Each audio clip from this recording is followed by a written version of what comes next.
Sebentar.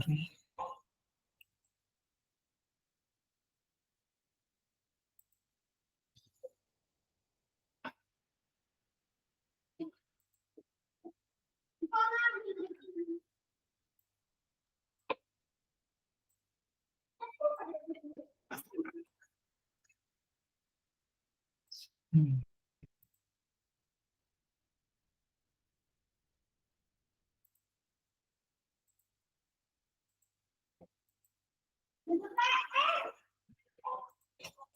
Oke, kita mulai ya. Suara saya kedengaran? Halo. Dengarkan Pak.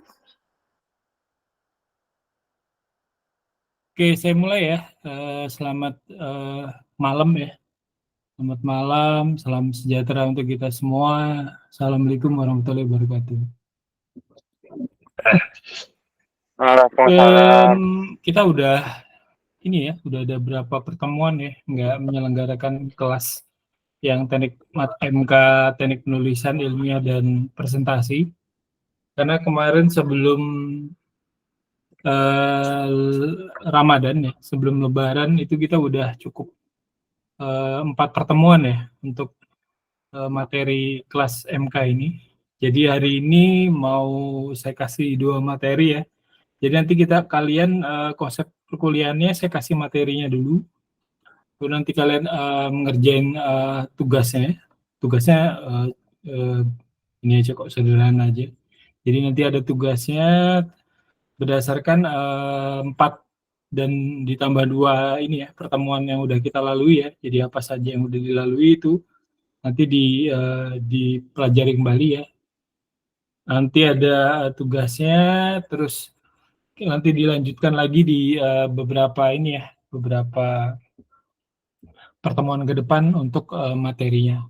Untuk materi MK teknik penulisan cukup banyak ya materinya, cuma nanti saya coba pilih-pilih saja. Jadi nggak semua saya kasih, jadi mana yang kita pakai saja nanti yang kita pelajari.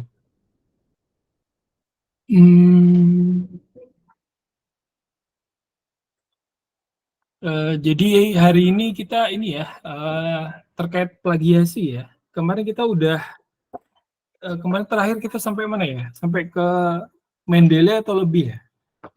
Saya lupa ya. Saya lihat di grup dulu ya. Pada saya nge-share materinya itu sampai mana?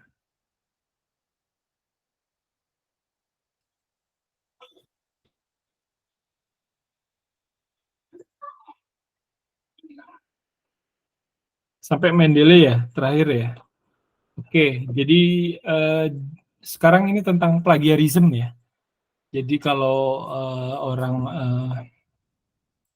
melakukan sesuatu, menulis artikel atau melakukan publikasi ya, publikasi pemikiran itu harus ini ya, melalui ini ya, cek ya, apakah ada duplikasi atau udah pernah ditulis sama orang, ataukah kita melakukan plagiarisme gitu.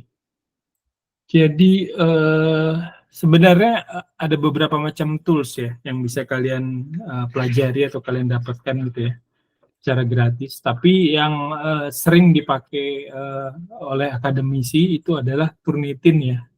Kalau saya pakai ini ya, plagiarism check ya. Jadi nanti setiap apa yang kalian tulis gitu ya, apa yang kalian lakukan tugas-tugas yang berbasis penulisan artikel atau ini atau narasi itu nanti akan saya cek pakai plagiarism check ya.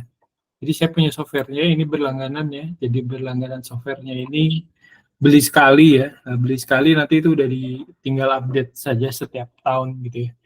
Tapi kalau Turnitin ini harus dimiliki oleh kampus ya. Jadi nanti untuk materi skripsi kalian itu nanti harus melalui Turnitin ini ya. Jadi dicek per kalimat, per halaman semuanya apakah ada melakukan copy paste ya atau melakukan plagiasi tanpa melakukan ini ya penulisan nama orangnya gitu ya. Jadi nama yang kita plagiasi kita tulis di situ tanpa ada nama orang yang kita kutip gitu ya. Jadi yang saya sampaikan software yang saya pakai ya. Jadi nanti setiap tugas-tugas itu nanti akan dicek pakai plagiarism check gitu ya, dari saya ya. Jadi software-nya ini plagiarism, dia itu sistemnya adalah untuk mengecek artikel-artikel atau yang dokumen ya, atau dokumen atau artikel yang online itu nanti kita bisa dicek di dalam plagiarism check, nanti dilakukan plagiarism, nanti dicek berapa persentase gitu ya, persentase untuk kadar plagiasinya. Jadi dia meng-copy paste itu ada berapa persen gitu. Kalau di skripsi untuk materi skripsi itu kalau nggak salah 30% ya. Jadi nggak boleh di atas dari 30% untuk skripsi itu mencontek gitu ya. Kalimatnya itu melakukan copy paste dari sumber online ya. Nggak boleh ya, 30%. Kalau artikel-artikel ilmiah seperti paper itu antara 15 sampai 20 tidak boleh melakukan plagiasi. Kalau yang artikel koran gitu malah nggak boleh ya, semuanya itu dia sekitar 5% itu nggak boleh. Ada ini ya kalimat yang dikutip secara utuh gitu ya, menyontek gitu ya. Jadi harus ada istilahnya itu quality, biasanya ada editor ya, kalau di jurnal-jurnal itu ada editor, kalau di artikel koran itu ada editornya juga, editor koran. Nah, kalau di skripsi ini editornya adalah pembimbing kalian ya, jadi nanti setiap skripsi itu pasti melalui ini ya, plagiarism Turnitin ya. Kalau nggak salah Turnitin itu berbayar ya di Uniba ya, kalau nggak salah sekali ngecek, bukan sekali ngecek, ngeceknya bisa berkali-kali tapi bayarnya itu sekali saja gitu ya, kalau nggak salah gitu ya. Nanti kalian pas udah mau skripsi nanti bisa tahu itu untuk plagiasi ya, untuk penggunaan Turnitin ya. Sebentar ada yang masuk. Jadi itu ya, jadi nanti saya pasti melakukan plagiarism check. Nanti setiap tugas kalian, biasanya nanti kalau dalam metode ini, metode MK penulisan ini, ilmiah ini, nanti akan saya cek gitu ya, cek tingkat plagiarismnya, nanti akan saya kasih feedback ke kalian gitu ya. Jadi misalnya ada 30 gitu ya, 30 atau 5% gitu ya, ada artikel yang di copy paste, itu nanti akan ketahuan linknya di mana gitu ya.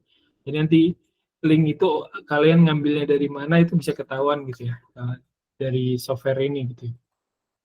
Oke, kemudian nah seperti ini ya, jadi nanti hasil ceknya itu, cek dari plagiarism cek atau Turnitin itu bentuknya seperti report PDF gini ya. Jadi ada persentase dari ini persamaan dari artikelnya yang dikopas itu mana saja dan kalimatnya gitu ya. Jadi kalimatnya itu yang mana saja yang kalian kopas. Nanti misalnya ini nomor 3 itu sumbernya adalah ini ya. Jadi kalian mengambil artikel itu dari sini gitu ya. Atau yang nomor 1 ini ya. Jadi kalimat yang satu paragraf utuh ini yang di highlight warna merah itu ngambilnya dari ini ya. Jadi bisa ketahuan. Nah, jadi nanti sebenarnya kalau pas nanti kalian skripsi itu ketahuan tidak apa-apa ya, ketahuan, tapi nanti ditulis ulang mana yang perlu perbaikan gitu ya, perbaikan itu ditulis ulang ya kalimatnya ya. Jadi nanti ketika dicek Turnitin kembali itu nggak terdetek gitu. Kemudian tujuan penggunaan plagiasi, penggunaan aplikasi plagiarism, tujuannya ada 4 ya, menurut pemahaman saya ya. Untuk mengetahui duplikasi kata yang pertama, kalimat, paragraf, atau bahkan judul ya, judul dari artikel kita ini udah pernah ditulis sama orang atau enggak gitu. Nanti kita cek gitu ya, oh ternyata udah pernah dipakai sama orang lain, penulis lain gitu ya. Jadi kita susun ulang kata-katanya agar tidak terdetek sebagai plagiarisme. Kemudian yang kedua, mengetahui bagian mana yang memerlukan perbaikan kalimat. Ya. Misalnya seperti ini. Misalnya kalimat ini terdetek sebagai ini ya, sebagai plagiasi dari nomor 1 ini ya, portal ini ya, 5% ini ya. Harusnya nggak boleh 5%, jadi harus minimal 1% ya dari satu sumber. Itu kalimatnya terdetek ini ya, yang merah-merah ini ya. Tapi nanti kalau kalian tulis ulang, dibalik gitu ya susunan kalimatnya, misalnya dari kalimat pola ini kalian taruh di awal kalimat, kemudian kalimat yang setelah yang sebelumnya ini ditaruh di belakangnya kalimat yang kalian pindah susunannya, itu biasanya juga tidak terdetek ya. Bisa tidak terdetek, bisa jadi dia terdeteknya parsial seperti ini ya. Mungkin ini dari satu kalimat ini, paragraf ini mengambil dari ini ya. Tapi yang terdetek hanya barisan kata yang ibaratnya itu uniknya tinggi gitu ya. Jadi kawasan tengah, kemiringan 2 atau 15%. Nah ini bisa jadi kalimat ini uniknya tinggi. Jadi nggak walaupun udah di parafrase, tapi tetap terdetek gitu ya. Kemudian mengetahui topik atau judul yang sama dengan tulisan kita, itu sebenarnya kita bisa tahu, misalnya kita menulis tentang ini ya, tentang iklim daerah tropis gitu ya. Nanti kita tulis saja, nanti akan muncul di plagiarisme itu siapa aja yang menulis tentang iklim daerah tropis gitu ya. Itu bisa jadi data pembanding, misalnya dari penulis ini, dia menulis tentang iklim tropis itu derajatnya 230 sampai sekian gitu ya. Tapi nanti di sumber artikel yang lainnya, ketika dicek itu dia ada mengeluarkan terkait temperatur udaranya itu lebih tinggi misalnya gitu, atau range-nya berbeda. Itu bisa dijadikan sebagai rujukan ya. Kemudian terakhir adalah menghindari kata yang identik ya, maksudnya itu identik itu di sini contohnya ini ya. Ya, ini biasanya dipakai seperti ini ya, yang kuning, yang hijau ini ya. Hijau ini kan data ya, data dari sumber mana gitu yang kita pakai, misalnya itu data BPS misalnya. Nah, kalimat data BPS itu kita copy paste utuh-utuh gitu ya. Nanti akan kedetek di ini ya, di plagiarism. Kalau kata itu data itu masih mau kita pakai gitu ya, nggak pingin kita rubah susunannya atau kalimatnya nggak ingin kita rubah, itu ini ya bisa kalian pakai, itu tetap kalian pakai sebagai kalimat utuh suatu karena dia sumber data, tapi yang lainnya adalah maksudnya akhirnya ini 2% nggak apa-apa deh gitu ya, terdetek 2% gitu ya. Tapi yang lainnya ini diturunkan, kalimat yang terdetek 5%, 3% itu diturunkan agar persentasenya untuk nanti ketika dicek Turnitin atau plagiarism check itu turun ya 8 misalnya gitu ya. Itu ya, jadi tujuannya untuk plagiarism ini menghindari ini ya, jadi istilahnya itu reputasi penulis gitu ya, misalnya menulis artikel, skripsi, atau koran, bahkan artikel koran itu kan harus benar-benar dari ide dari kita ya.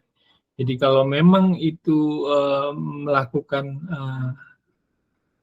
kutipan dari orang lain, kemarin kita udah sampaikan ya, Pak harus pakai Mendeley ya, jadi ketika mengkutip, jadi otomatis ada di daftar pustaka.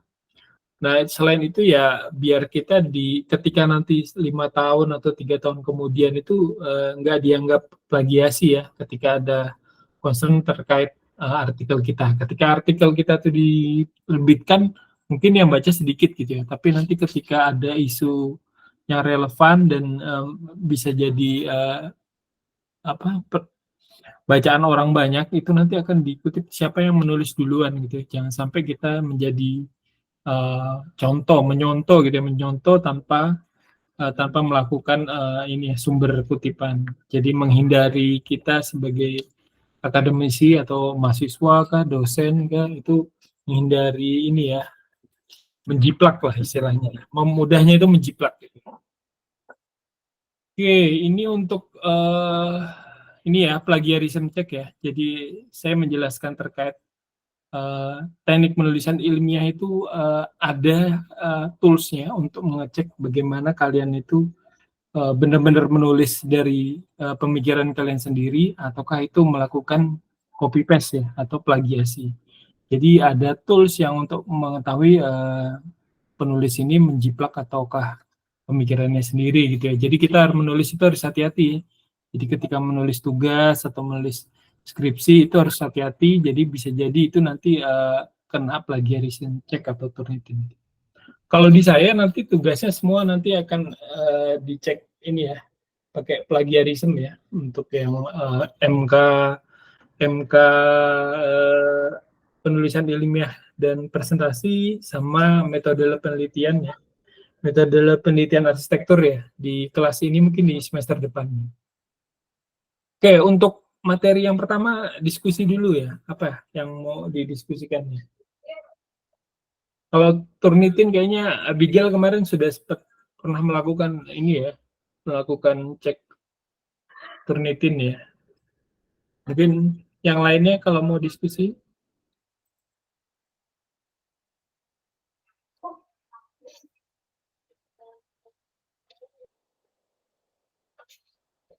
Halo, ada yang mau diskusi? Berarti kalau aplikasi ini Pak, plagiarisme cek ini semuanya otomatis langsung ke Nggak dengar data suaranya ya Pak? Adis dah ya? Halo, cek, mic. Bentar, Halo, oh Pak. sorry. Saya mute nih. Oke, bisa tolong diulang ya, tadi saya mute. Halo ya. Pak. Ya. Jadi kan ini untuk aplikasinya ya Pak ya? Ya. Berarti semuanya itu kalau kita melakukan plagiarisme langsung ke data semua tuh Pak? Langsung auto cek gitu ya Pak? Ya, jadi sebenarnya semua tulisan akademis gitu ya, perkuliahan gitu ya, atau menulis koran segala macam, artikel segala macam, itu pasti selama editornya benar, pasti dia melakukan ini ya, plagiarism check ya, cek dari plagiasi. Semua artikel yang terbit di koran itu pasti dia dicek dulu ya, plagiasinya dia berapa persen segala macam. Oh, berarti semuanya dicek Pak ya, keseluruhan Pak ya? Dari per kalimatnya itu Google, dari dicek. semua. Ya, jadi ketahuan ini dia ngambil sumber ya dari misalnya dari Sukoharjo atau dari data BPS atau dari mana itu bisa ketahuan ya. Jadi reputasi yang menulis jadi ketahuan ya. Oh ini kenapa sih artikel saya kalau nulis di koran nggak pernah keterima misalnya gitu ya, nggak pernah di ini.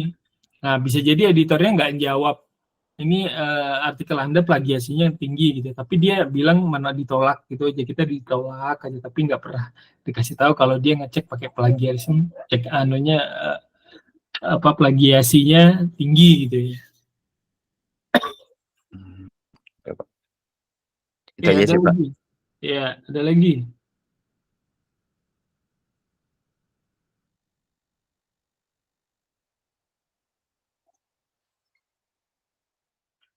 Jadi nanti ini ya, siapa yang mau diskusi? Ken. Saya Pak. Ya. Ada nggak kasus di mana kita ketik ulang tapi terdeteksi plagiat? Ketik ulang tapi tidak terdetek apa gimana? Jadi kita ketik ulang, kita punya bahasa sendiri tapi pas dicek ternyata plagiat. Ya, berarti kalimat yang disusun nama Ken itu sudah ada yang menulis duluan gitu ya. Jadi memang makanya skripsi itu challenge-nya turunnya sampai 30% gitu ya. 30% itu tinggi loh kan. Jadi untuk artikel yang 30% itu bisa jadi itu source yang dia copy itu 5% semua, terus tapi kalau di skripsi ya kalau udah di bawah 30% itu ya diterima saja tuh skripsinya, tingkat plagiasinya segitu. Karena untuk menulis ulang satu paragraf yang udah terdetek misalnya ini ya, saya hapus dulu.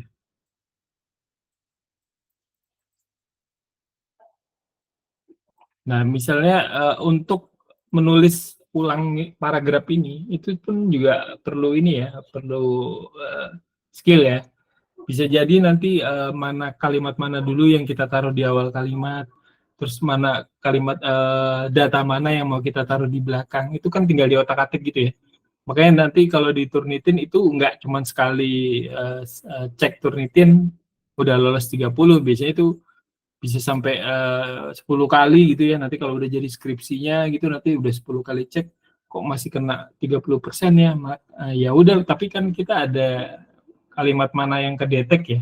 Tinggal mana yang mau kita kurangin berdasarkan persentase dari plagiasinya. Misalnya yang tinggi adalah ini ya, yang tinggi itu dari kalimat ini kan yang paling tinggi adalah poin 1 ya. Jadi ya udah, nanti mana yang kedetek sebagai poin 1 ini, seperti ini, itu diperbaiki semua kalimatnya, susunan kalimatnya, atau data-datanya misalnya dipecah gitu ya, dibagi 2, penyampaian datanya, itu nanti ini ya, skill menulisnya ya. Oke, ada lagi?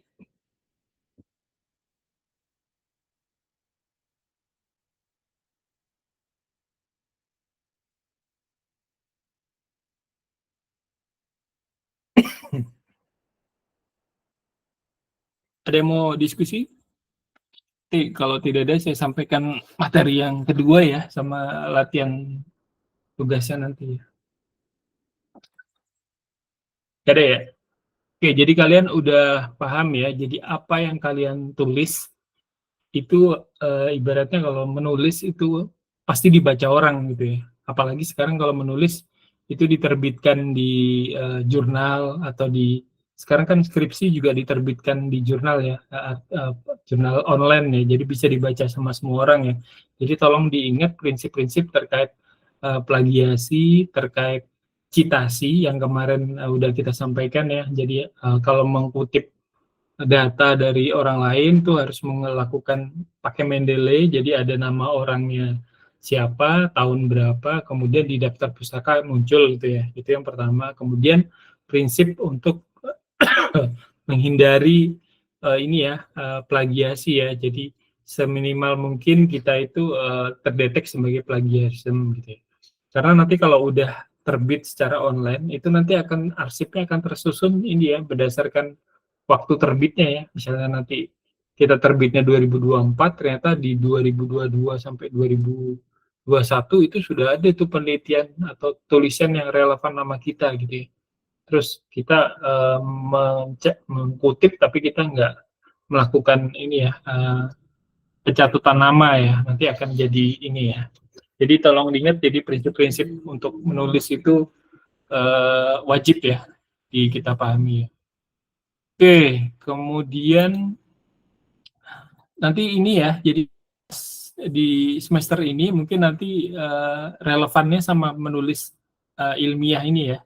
Tapi nanti di semester depan, seperti beberapa mahasiswi yang kemarin ikut di kakak kelasnya itu ya, kemarin kan udah menulis terkait jurnal ya, nanti menulis itu prinsip-prinsip ini ya yang dipakai, jadi pakai Mendeley, terus hati-hati terkait plagiarisme, nanti kan dicek sama saya, terus nanti saya kasih feedback.